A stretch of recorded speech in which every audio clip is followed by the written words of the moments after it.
quando eu falei no início que tome cuidado com qualquer estatuto, na parte anterior agora que nós acabamos de ver, já esclareceu um pouco mais sobre isso. Porque a visão não é única. Existe uma diversidade de ministérios. Portanto, a missão também não será a mesma. Já esclareceu um pouco isso. Mas essas 3 formas de governo eclesiástico aqui é o que vai ampliar ainda mais esse assunto. Então vamos ver. 3 formas de governo eclesiástico. Existem 3 formas de governo eclesiástico: o episcopal, o presbiteriano e o congregacional. Existem essas 3 formas de governos aqui: episcopal, presbiteriano e o congregacional. E tudo isso nós estamos falando do estatuto, portanto preste atenção. Olha o que o estatuto significa. Veja o peso do estatuto de uma igreja. Então, existem essas 3 formas que, às vezes, se você pegar um modelo, aí eu volto ao modelo. Eu estou sendo até repetitivo, mas é para enfatizar mesmo, é para abrir os olhos nessa parte. Se você pega um modelo qualquer, olha só o que acontece. Esse modelo pode ser um modelo episcopal, ou pode ser um modelo presbiteriano ou congregacional. E aí o que acontece? Isso vai, olha só, alterar a sua missão. Você tem uma visão e você tem em cima dessa visão uma missão agora. Essa missão você tem que colocar ela no estatuto da sua igreja. Olha, é assim, é isso, a forma de cultuar é assim e tal, porque você sabe onde você quer chegar. E o estatuto, ele tem que ter uma dessas formas de governo. E se você não entender essas 3 formas, você pode estar colocando a sua missão em risco. Vamos entender então. Episcopal. Governo eclesiástico episcopal. O modelo de governo episcopal centraliza as decisões na pessoa do presidente da igreja. Este modelo de governo é muito comum, principalmente em igrejas pequenas, onde o pastor é responsável por tomar as decisões, já que não possui líderes capacitados para tomar as decisões. Deixa eu já explicar, aproveitar o pontinho nosso aqui e só dar uma esclarecida sobre isso aqui. O governo, então, episcopal diz respeito a um governo centralizado. Lembrando que governo é a forma de organização. Existe a autoridade ali naquela igreja e ela, então, organiza aquela igreja. Então, a igreja está sobre o governo dela, né? Lógico que tudo isso a gente está falando abaixo de Deus, né? Mas nós estamos falando da forma humana de se organizar. Então, ela está sobre a organização daquela igreja está sobre o governo centralizado, que é um governo ou de uma única pessoa, quando se trata de igrejas pequenas, ou de um grupo pequeno, também relacionado muitas vezes a igrejas pequenas, mas não só igrejas pequenas.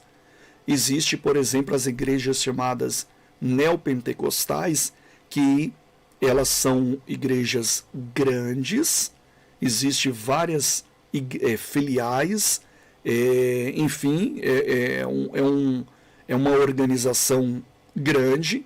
No entanto, o poder ele é centralizado a um grupo menor que decide. É eles quem decide a forma de como a igreja ela vai lidar com a questão financeira, para onde serão destinadas as verbas, quem pode ser pastor naquela igreja, quem não pode, eles têm um poder de tirar, de colocar Vamos colocar também outra igreja aqui como exemplo. Por exemplo, a Igreja Católica é também um governo episcopal centralizado no Papa, né? Você pode ver também até a questão da eleição, né, do Papa. Não são todos que fazem, que votam, né? Somente os cardeais, enfim, os padres não votam. Por quê? Porque existe um poder centralizado e isso está no estatuto dessa igreja. Então, essa é o regimento interno dessa igreja.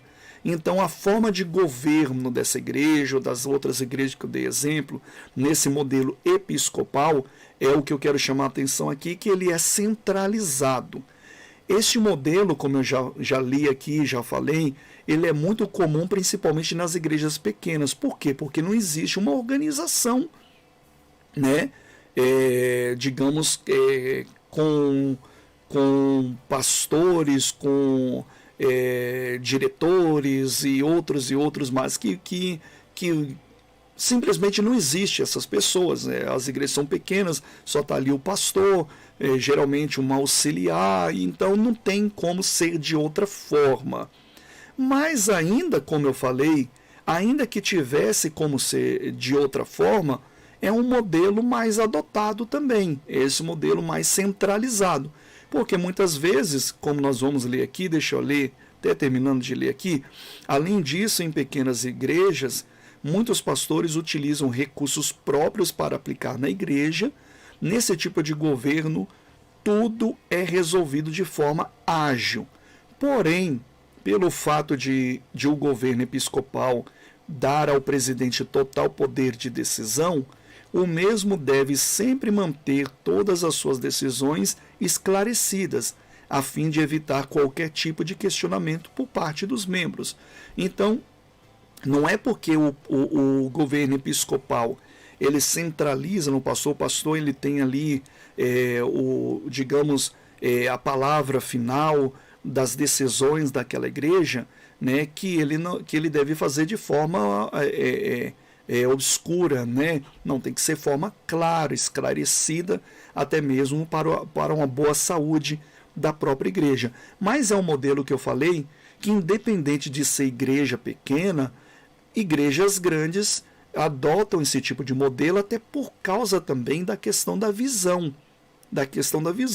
Porque a gente viu aqui no slide anterior, você tem uma visão e surgiu agora uma missão para você.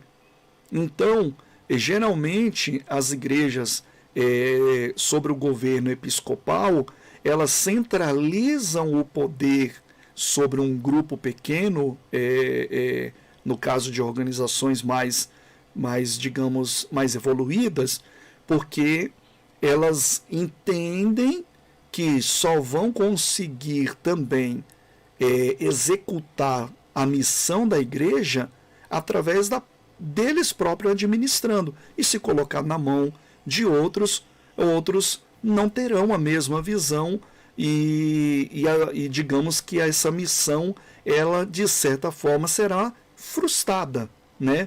Podemos colocar dessa forma, tá? Por isso que a maioria das igrejas, digamos que tem um governo eclesiástico episcopal. Existe também a outra forma de governo, como nós estamos vendo, são 3 formas de governo aqui, que é o governo eclesiástico presbiterial. Esse tipo de administração, olha só como que ela é exercida. A administração é exercida por um conselho que é eleito pelos membros. Olha só a diferença. Para que em conjunto possam governar a igreja. Qual é a diferença do governo presbiterial para o governo episcopal? O poder está centralizado. No governo eclesiástico presbiterial, o governo não está na mão dos bispos, dos pastores, está basicamente na mão dos membros. Olha só como que é diferente, né? Para em conjunto governar a igreja. Então, por exemplo, aí tem exemplo da própria igreja presbiteriana, né? Mas digamos também que é um tipo, não é bem, como que eu posso explicar? Não é bem assim totalmente centrado nos membros. Não é totalmente. Existe um poder que é dado. Já achei um exemplo bom aqui. Vou dar um exemplo bom para a gente entender, não trazer confusão com o congregacional, né? Que é basicamente muito parecido com esse modelo, mas tem uma diferença que faz um enorme significativo, uma diferença significativa. Um exemplo bom aqui para se dar: eleições. Por exemplo, a sociedade se reúne no dia da eleição e vai até as urnas eleger os seus governantes. E aí os governantes eleitos, prefeitos, presidentes, governadores, deputados estaduais, deputados federais, vereadores, etc. Esses governantes, então, eles recebem um poder para governar. Só que eles têm que prestar contas à sociedade que os elegeram. Olha só. Então veja que eles têm um poder de certo nível para governar, mas basicamente eles não têm poder absoluto. Eles estão submetidos às regras, à legislação, têm que prestar contas no final do mandato e tal. Existem umas regras. Mais ou menos é o que acontece no governo eclesiástico presbiterial. Essa administração, voltando a ler aqui, é exercida por um conselho, né? Dá a esse conselho o poder, que é eleito pelos membros, só que os membros é quem coloca o poder na mão desse conselho.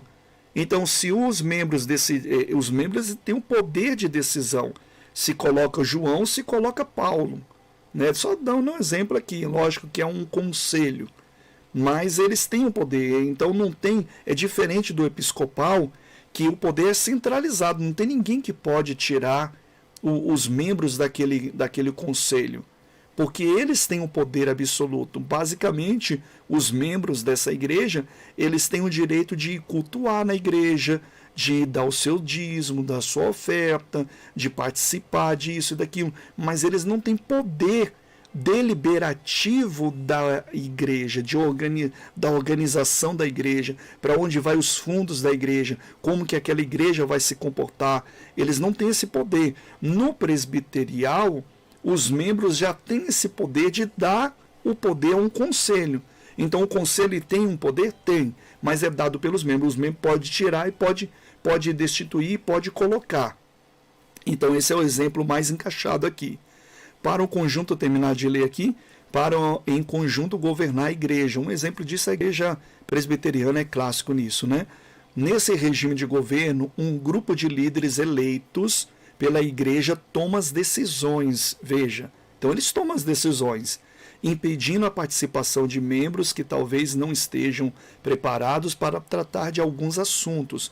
Vale ressaltar que a disponibilidade dos membros do conselho é de extrema importância, pois por isso a falta da mesma pode atrapalhar a tomada de decisão, deixando o pastor de mãos atadas. Então veja que tem essa relação dos membros com os que recebem o poder administrativo. Este é um exemplo presbiterial. Na terceira forma é o congregacional. Olha só. O governo congregacional, o governo da igreja é atribuído aos membros da mesma. Aqui tem atribuição total aos membros da igreja. Veja como que funciona. Que tomam as decisões através de uma assembleia geral. Nesse modelo, todos os membros em comunhão possuem direito de voto sobre questões que vão desde a reforma da igreja até a eleição da diretoria.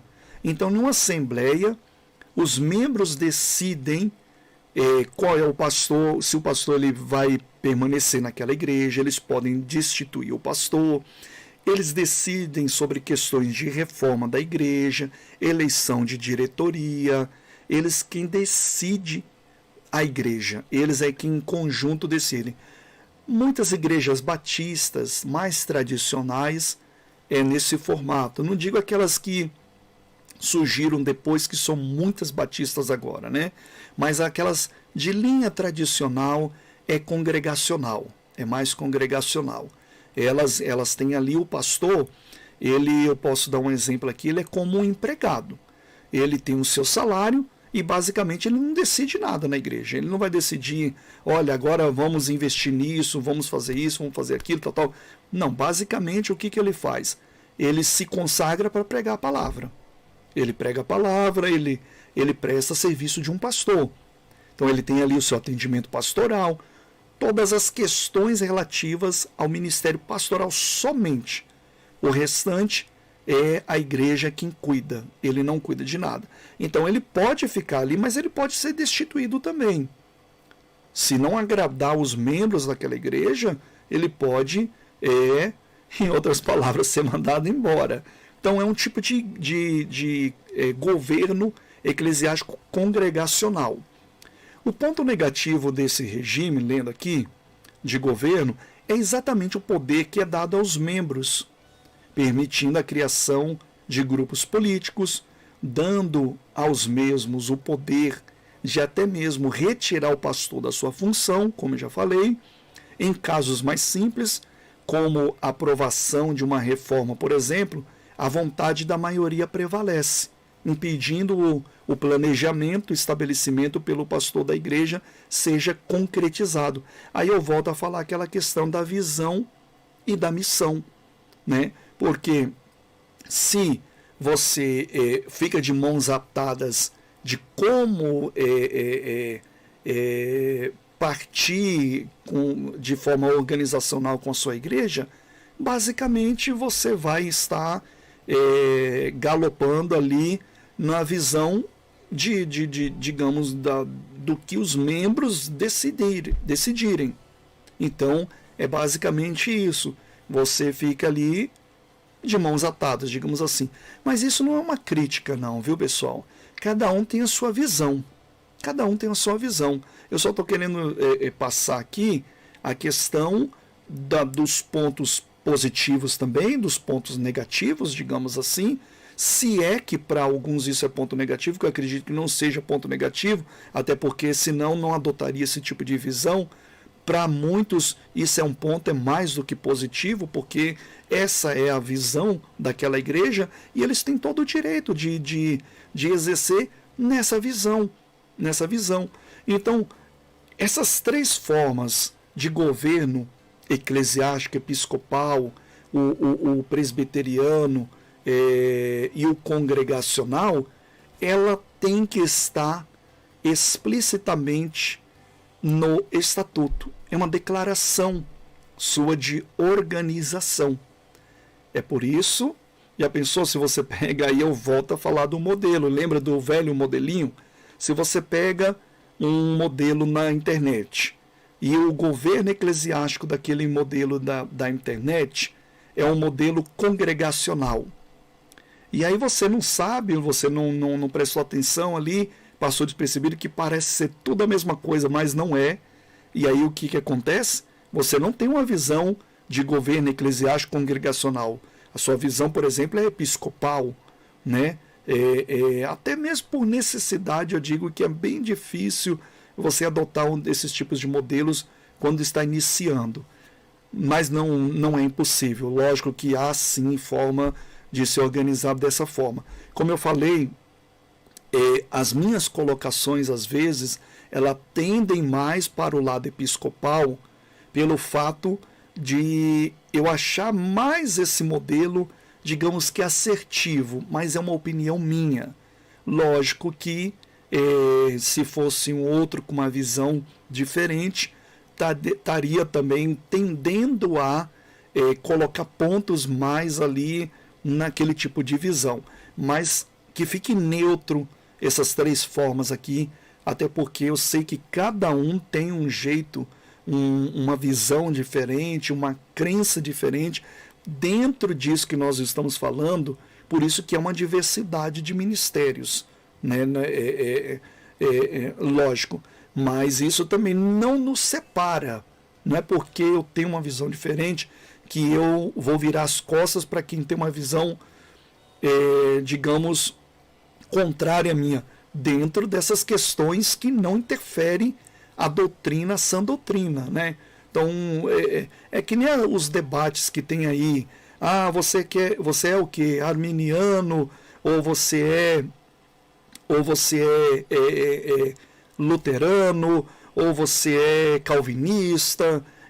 Essas questões, esses debates aí, eles são importantes até certo nível, eles são importantes, mas não é uma questão que deveria dividir, porque não interfere nas questões, digamos que básicas para você crer no Senhor Jesus Cristo e ser salvo, né, digamos assim. Então isso é muito importante deixar claro, mas existem essas três formas de governo.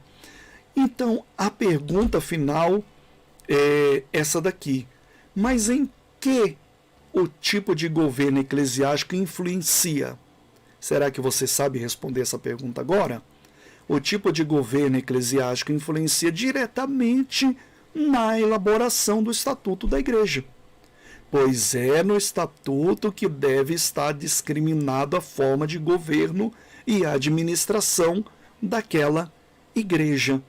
Então, quando nós vimos lá no início, no artigo 5º da Constituição, que o Estado ele protege a liturgia da igreja, é de tudo isso que nós acabamos de ver. É essa proteção que ele dá. Então, a igreja ela tem o direito, uma vez que registrado, de operar justamente em cima destes preceitos, dessa crença, dessa missão, dessa visão. Então, isso torna-se de fato uma igreja consciente. Aí sim você tem uma igreja consciente, que tem uma visão, que tem um pé no chão, que tem uma missão, e isso tudo registrado. Aí o Estado ele vai te dar toda a proteção estatal que está ali redigida nos termos da lei.